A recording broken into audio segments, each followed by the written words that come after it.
Une cousine jalouse a détruit la robe de mariée de ses rêves, mais elle ne savait pas ce qui l'attendait à la fête. Quand tout le monde a vu la vidéo du sabotage, les larmes ont coulé et des vérités ont éclaté au grand jour. Le plan de vengeance s'est transformé en quelque chose que personne n'attendait, changeant à jamais le destin des deux femmes. Une histoire de trahison, de pardon et de justice poétique qui va vous émouvoir. Laissez un like, abonnez-vous et commentez. Que feriez-vous à sa place? Le vin rouge coulait sur le tissu blanc comme du sang sur la neige. Ma robe de mariée, 6 mois de travail méticuleux, chaque perle cousue à la main, chaque centimètre, de dentelle choisie avec dévotion, se transformait maintenant en un chiffon taché sous mes yeux. Et là se tenait Cécile, ma cousine, avec ce regard faussement horrifié et la coupe vide à la main. C'était un accident, je te jure. J'ai trébuché sur le tapis. Elle aurait au moins pu répéter une excuse plus créative après 35 ans, à pratiquer l'art du sabotage familial.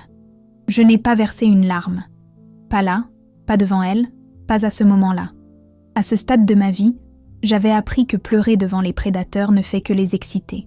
Au lieu de cela, j'ai respiré profondément, j'ai souri avec toute la fausseté que j'ai pu rassembler et j'ai dit « Ce n'est pas grave, les accidents arrivent ». L'éclat triomphant dans ses yeux, aussi rapide qu'un éclair, a confirmé ce date que je savais déjà. Ses mains parfaitement manucurées venèrent d'exécuter un autre coup parfaitement orchestré. Mon mariage était dans 3 jours. La robe dont j'avais rêvé depuis l'enfance était ruinée. Et ma chère petite cousine avait enfin réussi ce qu'elle tentait de faire depuis que nous étions enfants. Me voler mon moment de gloire. Quelques instants plus tard, dans les toilettes, de ce restaurant chic où nous célébrions le dîner de répétition, j'ai fixé mon reflet dans le miroir tout en essayant, inutilement, de sauver ce qui restait de la robe. Les larmes sont finalement venues, silencieuses et chaudes, pendant que je frottais une serviette en papier humide sur les taches qui s'étendaient comme des veines violettes sur le bustier. C'était inutile. Le tissu absorbait le vin comme s'il était assoiffé de cette destruction. La porte des toilettes s'est ouverte, et dans le miroir, j'ai vu ma tante Régine, la mère de Cécile, entrer avec cette expression de fausse préoccupation que sa fille avait héritée à la perfection. « Oh ma chérie, quel désastre! Mais c'est peut-être un signe. » Elle a laissé la phrase en suspens, mais je connaissais la fin. Un signe que ce mariage ne devrait pas avoir lieu. Un signe que moi, à 35 ans, je ne méritais pas le bonheur qui m'avait toujours été refusé. Un signe que, comme toujours, je devais renoncer à mes rêves pour ne pas éclipser sa précieuse fille. Un signe, ma tante ? Ai-je répondu avec un calme que je ne ressentais pas. Oui, c'est peut-être bien un signe. Un signe que j'aurais dû suivre mon instinct et ne pas inviter Cécile à être mon témoin. Régine a pâli.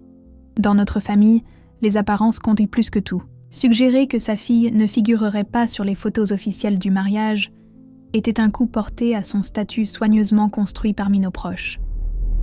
Tu ne ferais pas ça à ta cousine qui t'aime tant. Je l'aime vraiment. La voix stridente de Cécile a surgi derrière sa mère. Elle est entrée dans les toilettes avec cette démarche de celle qui n'a jamais eu de vrais problèmes dans la vie. C'était juste un accident, Hélène. Tu ne vas pas laisser une petite robe gâcher notre relation, n'est-ce pas? Je peux te prêter une de mes robes de soirée. J'ai cette robe bleu marine qui masquera ces quelques kilos superflus que tu as pris avec le stress du mariage. J'ai de nouveau respiré profondément. Ce commentaire sur mon poids était aussi typique de Cécile que l'accident avec le vin. Depuis petite, alors que je luttais contre la timidité et l'insécurité, elle était la jolie cousine, la préférée de mamie, celle dont tout le monde disait qu'elle avait de la prestance. Pendant que j'étudiais tard pour obtenir une bourse pour l'université, elle gagnait des concours de beauté locaux. Pendant que j'occupais 2 emplois pour subvenir à mes besoins à Paris, elle recevait un appartement en cadeau de ses parents. Et maintenant, après des années à construire ma carrière, à trouver enfin un homme qui m'apprécie pour ce que je suis et à planifier le mariage dont j'avais toujours rêvé, elle ne pouvait pas supporter de me voir heureuse.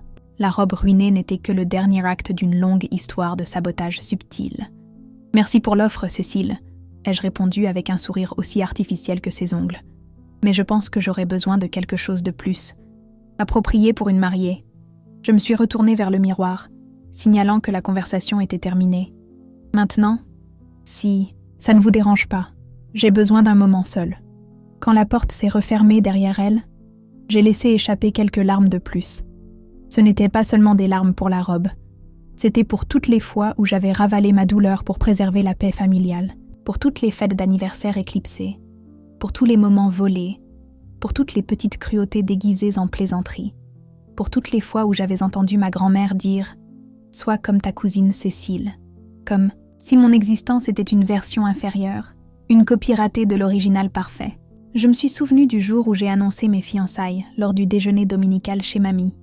Tout le monde semblait sincèrement heureux pour moi, jusqu'à ce que Cécile annonce, les larmes aux yeux, qu'elle s'était également fiancée la semaine précédente et prévoyait de se marier exactement le même mois que moi.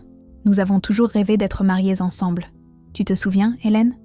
Elle a menti effrontément, sachant que notre grand-mère, avec ses superstitions, ne permettrait jamais 2 mariages dans la famille le même mois. Ça porte malheur, disait-elle. Et bien sûr, lorsqu'il a fallu choisir, tout le monde s'attendait à ce que moi, comme toujours, je cède. Tu as toujours été la plus compréhensive, Hélène, a insisté ma tante. Et Cécile a déjà réservé la salle. Ce fut la première fois que je refusais de céder. J'ai maintenu ma date, affronté le mécontentement de mamie et initié une petite révolution en moi-même. Ce ne fut pas facile. Cécile a réussi à réserver la salle que je voulais. Elle a engagé la même couturière qui m'avait promis l'exclusivité. Elle a choisi un thème de décoration étrangement similaire à celui que j'avais mentionné lors d'un déjeuner familial. Chaque obstacle m'a forcée à être plus créative, plus déterminée. Et maintenant, à 3 jours du grand jour, elle avait porté son coup de grâce. La robe détruite était plus qu'un morceau de tissu ruiné, c'était une déclaration. Tu ne mérites pas d'être heureuse. J'ai essuyé mes larmes avec force, presque avec colère. Pas cette fois. Je ne la laisserai pas gagner à nouveau. J'ai sorti mon téléphone de mon sac et j'ai commencé à passer des appels. Le premier fut pour Marianne, ma meilleure amie et costumière dans un théâtre à Paris. Le deuxième, pour Antoine, le créateur qui avait conçu ma robe et qui, heureusement, avait encore mes patrons et mes mesures. Le troisième, pour Nicolas, mon futur mari, le seul homme qui m'ait jamais vue exactement telle que je suis, avec toutes mes insécurités et mes cicatrices émotionnelles, et qui avait quand même choisi de rester à mes côtés. Je n'ai pas parlé de l'accident à Nicolas. Certains appellent ça de l'omission, j'appelle ça de l'autopréservation. Il adorait les déjeuners dominicaux chez mamie, appréciait ce qu'il appelait la chaleur familiale, qu'il n'avait jamais eue dans sa propre famille distante. Je ne voulais pas qu'il voie les fissures dans cette façade soigneusement entretenue, du moins pas avant le mariage. Après, nous aurions le temps de redéfinir les limites familiales. J'ai retouché mon maquillage, arrangé mes cheveux, et je suis retournée dans la salle du restaurant avec un sourire qui disait « Tout est sous contrôle ». Cécile m'observait comme un vautour, attendant de voir des signes de défaite. Ma tante chuchotait aux autres femmes de la famille, propageant probablement déjà que j'avais eu une crise de nerfs dans les toilettes. Ma grand-mère, assise en bout de table comme la matriarche qu'elle était, semblait partagée entre une inquiétude sincère et la crainte que je puisse faire quelque chose d'impensable, comme reporter le mariage et confirmer les superstitions sur la date qu'elle avait tant essayé de me convaincre de changer. « Tout va bien, ma chérie ?» a demandé Nicolas quand je me suis assise à côté de lui. Ses yeux marrons, toujours si attentifs, avaient remarqué quelque chose dans mon expression que les autres n'avaient pas perçu. « Maintenant, oui », ai-je répondu en serrant sa main sous la table. « Juste un petit contretemps avec la robe, rien qui ne puisse être résolu. »« Contretemps ?» interrompit Cécile, sa voix assez forte pour attirer l'attention de tous. « Hélène, ta robe est ruinée. Tu devrais être honnête avec Nicolas sur la situation. » Toutes les têtes se sont tournées vers nous. C'était le moment qu'elle attendait. L'humiliation publique, la mariée désespérée, le mariage potentiellement reporté, ou mieux encore, annulé. Je pouvais presque voir le plaisir malicieux sur son visage parfaitement maquillé. « C'est vrai », ai-je admis, en gardant ma voix calme et contrôlée. Il y a eu un accident avec la robe, mais je suis déjà en train de régler la situation, en fait. J'ai fait une pause calculée. C'était peut-être une bénédiction déguisée. J'ai toujours trouvé ce modèle un peu, trop, traditionnel. Maintenant, j'ai la chance de porter quelque chose de vraiment spécial. Le sourire de Cécile se figea. Ce n'était pas le scénario qu'elle avait prévu. J'aurais dû pleurer, implorer de l'aide, reporter le mariage. Au lieu de cela, je semblais la remercier pour le sabotage. Mais la robe était parfaite. insista-t-elle, sa voix trahissant maintenant une certaine frustration. Tu as toujours dit que c'était la robe de tes rêves. Les rêves changent, ma cousine, ai-je répondu avec un sourire serein qui m'a coûté tout mon contrôle. Les gens évoluent, du moins, certains d'entre nous. Le silence qui suivit fut presque palpable. Tout le monde à table a senti le coup voilé dans cette phrase apparemment innocente. Nicolas a serré ma main sous la table, un geste silencieux, de soutien, bien qu'il ne comprenne pas entièrement la bataille qui se déroulait là. Mamie s'est raclé la gorge de l'autre côté de la table. Eh bien, si tu as besoin d'aide pour la nouvelle robe, nous sommes toutes là pour toi, n'est-ce pas, les filles ? Elle a regardé Cécile et ma tante d'un air entendu. Bien sûr, mamie, répondit Cécile, retrouvant rapidement son masque de cousine aimante. En fait, je disais justement à Hélène que je pouvais lui prêter une de mes robes. J'ai ce modèle bleu marine qui lui irait divinement. C'est très gentil de ta part, Cécile, ai-je répondu avec un sourire doux. Mais je pense que j'aurais besoin de quelque chose de blanc. Tu sais comment c'est la tradition. Bien que je comprenne que tu sois impatiente de me voir porter du bleu, ça va avec la tristesse, n'est-ce pas ? Et ça égayerait certainement ta journée. Un autre silence. Cette fois, j'ai vu Nicolas me regarder avec un sourcil levé. Il ne m'avait jamais vu sortir les griffes comme ça. Pour lui, j'avais toujours été la conciliatrice, la compréhensive, celle qui passe l'éponge sur tout au nom de l'harmonie familiale. À ce moment-là, il a entrevu une Hélène différente, une qui en avait assez d'être piétinée. Le reste du dîner s'est déroulé dans une atmosphère tendue, dissimulée par des conversations superficielles sur le temps, la politique et les derniers commérages de la petite ville côtière où nous avions grandi. Quand nous nous sommes finalement dit au revoir, ma grand-mère m'a tiré dans un coin. Qu'est-il arrivé à la robe, Hélène ? La vérité. Ses yeux perspicaces, que ses 88 ans n'avaient pas réussi à brouiller, m'examinaient avec précision. Pendant un instant, j'ai envisagé de mentir, de protéger Cécile comme je l'avais fait tant de fois auparavant.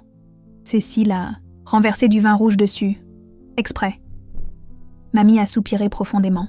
Elle ne semblait pas surprise, juste déçue, peut-être d'elle-même pour ne pas avoir vu ce qui se passait sous son nez pendant toutes ces années. Tu en es sûre ? Absolument. J'ai la vidéo, mamie.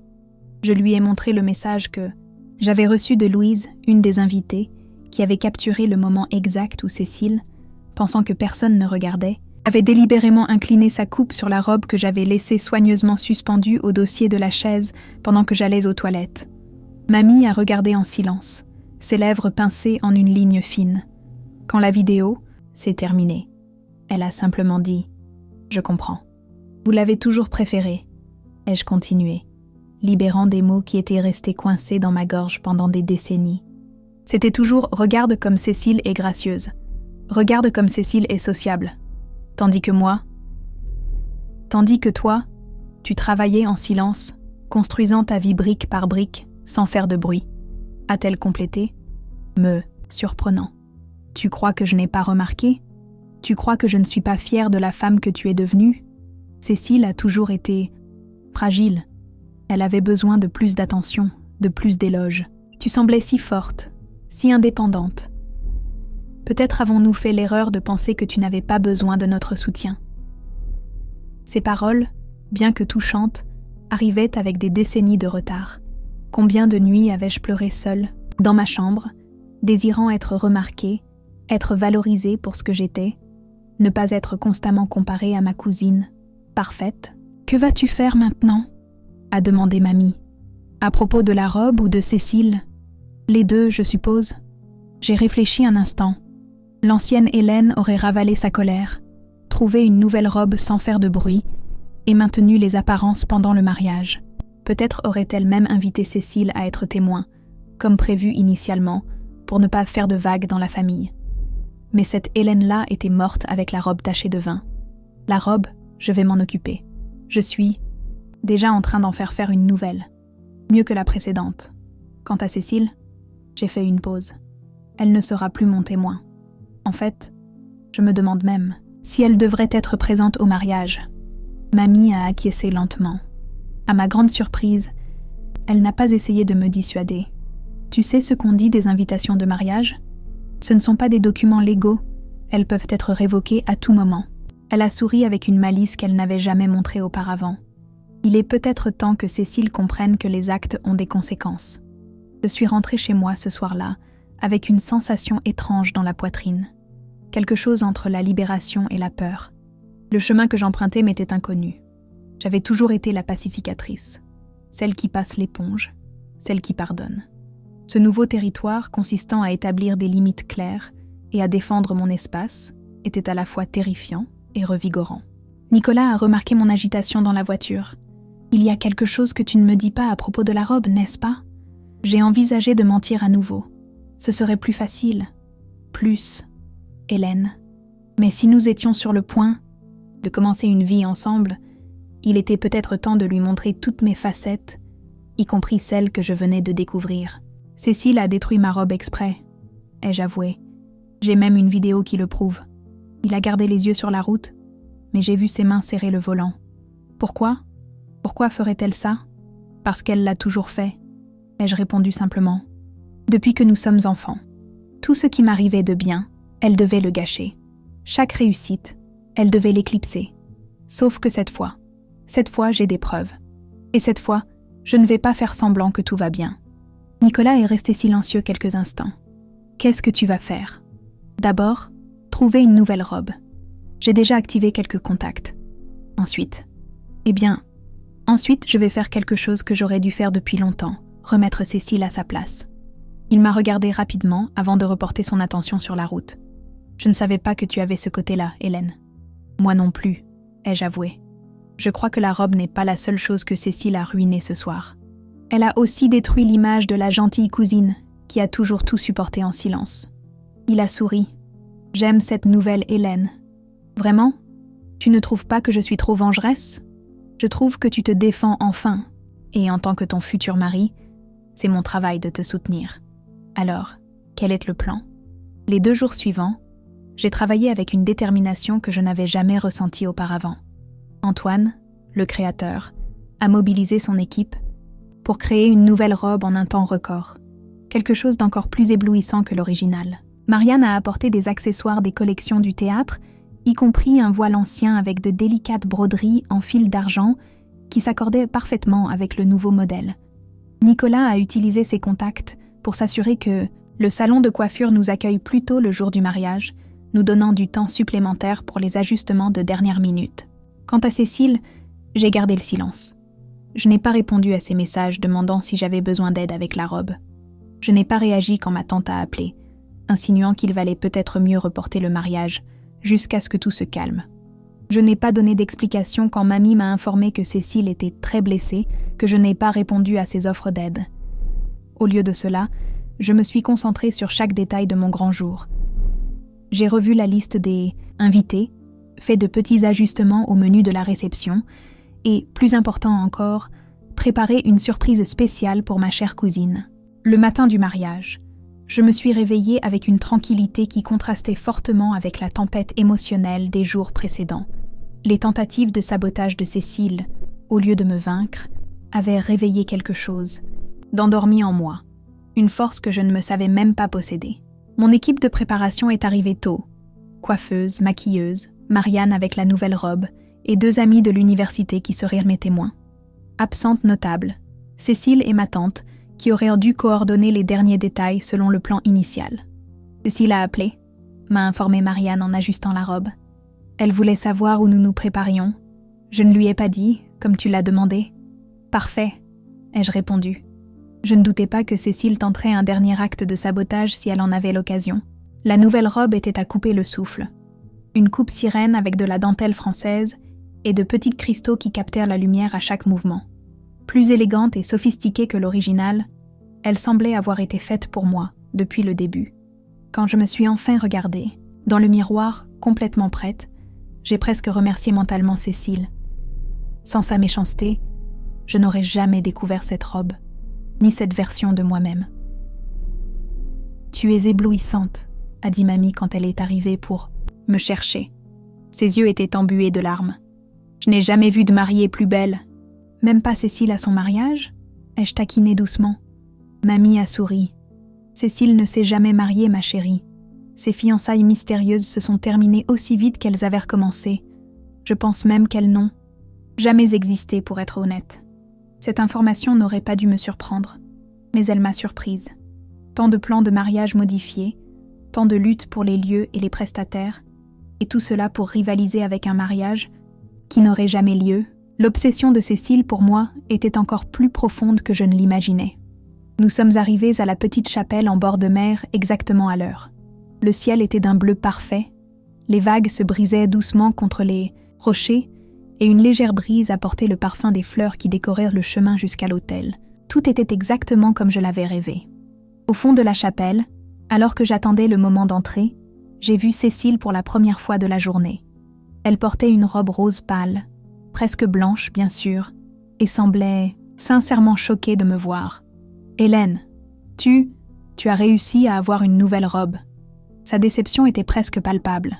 Surprenant, n'est-ce pas? J'ai souri, tournant légèrement pour montrer le modèle dans toute sa splendeur. Presque comme si quelqu'un avait prévu que j'aurais besoin d'un plan B. Elle a forcé un sourire. Elle est magnifique. Différente de ce que tu portes d'habitude, mais audacieuse. Les gens changent, Cécile. Certains évoluent. Je l'ai regardé droit dans les yeux. D'autres restent coincés dans les mêmes schémas destructeurs de l'enfance. Son sourire a vacillé. Je ne sais pas de quoi tu parles. Je pense que si. J'ai gardé ma voix calme, presque douce. Et je pense qu'il est temps de grandir. Toutes les deux. Avant qu'elle ne puisse répondre, la musique a commencé. Mon signal pour entrer. Profite de la cérémonie, ai-je dit en m'éloignant. Du dernier rang. Son visage a pâli. Dernier rang? Mais je suis ta cousine, ton témoin. Tu l'étais, ai-je corrigé doucement. Jusqu'à ce que tu renverses du vin sur ma robe de mariée. Les actes ont des conséquences, ma cousine. La cérémonie a été parfaite, simple, émouvante, exactement comme nous l'avions planifié.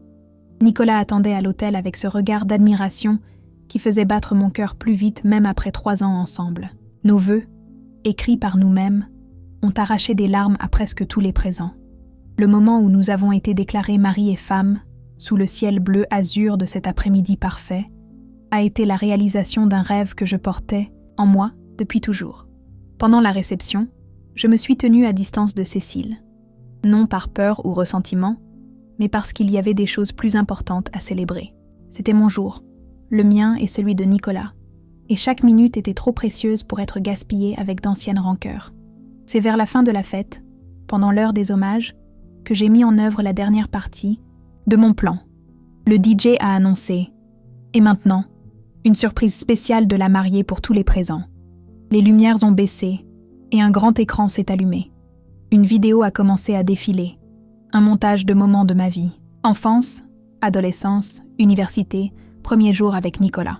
Parmi ces scènes personnelles, j'ai inclus des photos avec plusieurs personnes importantes dans mon parcours.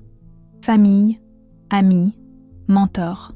Cécile apparaissait sur certaines de ces photos de famille, toujours souriante, toujours apparemment heureuse, pour moi. Puis, la vidéo a changé pour afficher un message à ma famille, qui m'a tant appris sur l'amour, le pardon et la croissance personnelle. Après ce message, j'ai inclus le clip que Louise m'avait envoyé, Cécile renversant délibérément du vin sur ma robe de mariée, suivi de son expression de satisfaction après l'accident. Un soupir collectif a parcouru la salle. Ma tante a couvert sa bouche avec sa main. Mamie a secoué la tête tristement. Nicolas a serré ma main, me demandant silencieusement si j'étais sûre de ce que je faisais. Puis, à la surprise de tous, en particulier de Cécile, qui semblait prête à fuir par la sortie la plus proche, la vidéo a continué avec un autre message. Le pardon ne signifie pas permettre aux autres de continuer à nous blesser. Il signifie nous libérer du poids du ressentiment, afin que nous puissions avancer plus légers. L'écran a ensuite montré le moment, quelques heures plus tôt seulement, où j'entrais dans la chapelle avec ma nouvelle robe, plus éblouissante que l'original. Le contraste entre la robe ruinée et mon apparence radieuse à la cérémonie était palpable. Un dernier message est apparu. Parfois, nous avons besoin que quelque chose soit détruit pour découvrir notre vraie force. Merci Cécile de m'avoir aidée à trouver la mienne. Les lumières se sont rallumées. Tous les regards se sont tournés vers Cécile, recroquevillée sur sa chaise à la table la plus éloignée de la salle. Son visage alternait entre pâleur et rougeur, incapable de traiter ce qui venait de se passer. Elle n'avait pas été exposée et humiliée comme elle s'y attendait probablement. Elle avait été publiquement pardonnée, ce qui, pour quelqu'un comme elle, était infiniment pire. Je me suis levée et j'ai marché vers elle. La salle entière semblait retenir son souffle. « Pourquoi ?» ai-je demandé. Quand je suis arrivée à sa table, je n'étais pas en colère, je n'étais pas triomphante. J'étais sincèrement curieuse. Cécile ne pouvait pas me regarder en face. « Tu as toujours tout eu », a-t-elle murmuré. « Tu as toujours été l'intelligente, la responsable, celle que tout le monde respectait vraiment. J'étais juste jolie, une simple décoration. Et maintenant tu vas avoir un mariage parfait, une carrière parfaite, probablement des enfants parfaits. Rien n'est parfait, Cécile, ai-je répondu doucement. Encore moins moi. J'ai passé toute ma vie à me sentir inadéquate comparée à toi. Tu avais la beauté, le charisme, l'amour inconditionnel de mamie. Elle m'a regardée, surprise. Mamie t'aime plus. Elle t'a toujours aimé. J'ai alors réalisé à quel point nos perceptions étaient déformées par le filtre de l'insécurité. Pendant que j'enviais l'attention qu'elle recevait, elle enviait le respect que je gagnais. Pendant que je désirais sa beauté et son aisance sociale, elle convoitait ma détermination et mon indépendance. Je crois que nous avions toutes les deux tort sur beaucoup de choses, ai-je conclu. Je lui ai tendu la main, non pas en signe de réconciliation facile, car certaines blessures étaient trop profondes pour cicatriser instantanément, mais comme un premier pas vers un nouveau type de relation. Une relation basée non pas sur la compétition et le sabotage, mais sur le respect des limites de l'autre. Après un moment d'hésitation, elle a accepté ma main et s'est levée. Nous ne nous sommes pas étreintes. Nous n'avons pas fait semblant que tout était instantanément résolu. Mais, dans ce petit geste, il y avait une reconnaissance mutuelle. La guerre de toute une vie venait enfin de se terminer. Je suis retournée à la table d'honneur, où Nicolas m'attendait. « Je suis fière de toi », a-t-il murmuré quand je me suis assise à côté de lui. Beaucoup auraient choisi la vengeance. La vengeance aurait été plus facile, ai-je admis, mais elle n'aurait été qu'un tour de plus dans ce cycle sans fin. Quelqu'un devait être assez courageux pour le briser. Le reste de la fête s'est déroulé dans une atmosphère étonnamment légère. La révélation publique et le moment de vérité qui a suivi entre Cécile et moi ont semblé assainir l'atmosphère non seulement pour nous deux, mais pour toute la famille. Mamie semblait avoir 20 ans de moins, dansant comme elle ne l'avait pas fait depuis la mort de papy. Ma tante Régine, après un moment initial de honte, a passé la soirée à discuter avec animation avec des oncles et cousins à qui elle parlait à peine depuis des années à cause d'anciennes intrigues familiales. C'était comme si nous avions tous été libérés de chaînes invisibles que nous ne savions même pas porter. Quand Nicolas et moi sommes partis pour notre lune, de miel, au son des applaudissements et sous une pluie de pétales de roses, j'ai regardé derrière moi une dernière fois. Cécile se tenait un peu à l'écart du groupe, observant notre départ avec une expression que je n'ai pas réussi à déchiffrer complètement. Un mélange de mélancolie, de regret, et peut-être une pointe d'espoir. À ce moment-là, j'ai compris que ni elle ni moi n'étions des méchantes ou des victimes absolues dans cette histoire. Nous étions juste deux femmes qui, depuis l'enfance, avaient été involontairement mises en compétition l'une contre l'autre par une dynamique familiale dysfonctionnelle qui précédait même notre naissance. Ce que nous ferions de cette compréhension à partir de maintenant serait notre choix. Et, pour la première fois, j'ai senti que nous étions toutes les deux enfin libres de choisir un chemin différent. 3 mois plus tard, j'ai reçu, par la poste, une boîte sans expéditeur. À l'intérieur, soigneusement pliée et protégée par du papier de soie, se trouvait ma robe de mariée originale. Les taches de vin avaient été traitées par un spécialiste, et bien qu'il soit encore possible de remarquer une légère teinte rosée dans certaines zones, l'effet général était étonnamment beau, presque comme un motif délibéré qui ajoutait du caractère au tissu auparavant immaculé. Avec la robe, il y avait une carte écrite à la main. Certaines taches ne disparaissent jamais complètement, mais cela ne signifie pas que nous ne pouvons pas créer quelque chose de beau à partir d'elles. J'ai souri, ressentant un mélange d'émotions que je ne pouvais pas nommer complètement. Ce n'était pas du pardon, ce n'était pas une réconciliation totale, ce n'était pas un effacement magique de décennies de douleur. C'était quelque chose de plus complexe et d'une certaine manière de plus précieux, une reconnaissance honnête du passé et une tentative sincère de construire quelque chose de différent pour l'avenir. J'ai rangé la robe restaurée à côté de la nouvelle que j'avais portée au mariage. 2 robes, Deux Hélène, celle que j'étais et celle que j'étais devenue. Toutes deux étaient des parties importantes de mon histoire. Le téléphone a sonné. C'était Nicolas, appelant du travail pour confirmer nos plans pour le dîner. « N'oublie pas que c'est l'anniversaire de mamie aujourd'hui », a-t-il rappelé. « Je n'ai pas oublié », ai-je répondu, regardant la boîte qui était encore ouverte sur le lit. En fait, je crois que j'ai le cadeau parfait pour elle. Ce soir-là, j'ai offert à mamie un album que j'avais monté avec de vieilles photos de famille, y compris de nombreuses photos de Cécile et moi, à différents moments au fil des ans. La dernière page contenait une photo récente de nous deux à mon mariage, pas souriant artificiellement ou enlacés dans une fausse camaraderie, mais simplement côte à côte, nous regardant l'une l'autre avec une sorte de respect prudent qui symbolisait parfaitement où nous en étions maintenant. Mamie a feuilleté l'album lentement, ses doigts ridés traçant chaque visage, chaque moment figé dans le temps. Quand elle est arrivée à la dernière photo, elle m'a regardée avec les yeux embués. « Tu sais, » dit-elle, sa voix tremblante, d'âge et d'émotion, j'ai passé ma vie à essayer de maintenir cette famille unie, souvent de la mauvaise manière, forçant des réconciliations superficielles, ignorant les vrais problèmes, maintenant des traditions qui auraient peut-être dû être remises en question. Elle fit une pause, regardant à nouveau la photo. « Tu as été plus courageuse en un jour que moi dans toute ma vie, Hélène. » Je me suis assise à côté d'elle sur le vieux canapé qui occupait le centre du salon depuis aussi longtemps que je me souvienne.